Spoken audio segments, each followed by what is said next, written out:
first aggregate data type that we are covering.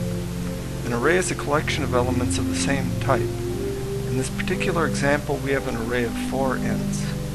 The syntax for the declaration of the array looks like this. This array is a collection of 4 int variables which we can index by using the integers 0 through 3. Note that array indices in C++ always begin at 0. We can represent this array as a set of 4 empty boxes. We consider the box as empty at this point because we haven't initialized the array yet. We have only declared it. These 4 lines initialize the entries of the array. Note the bracket syntax that we use. The bracket operator allows us to access individual elements of an array just as we would any other int. After initialization, the array is filled like this. We can even access the elements to display them in the console window to verify our assignment. Alternatively, we can initialize the entire array at once like this. You can try this yourself and verify that the code gives the same result as before. Additionally, we can remove the size parameter and allow the compiler to determine the size of the array for us. This method has the advantage that we can add or remove elements without having to worry about updating the size parameter. At this point, it should be noted that we cannot simply output an entire array at once, as we would any other variable.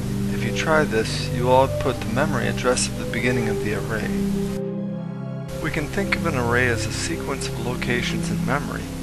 This is an important consideration to make while using arrays in C++.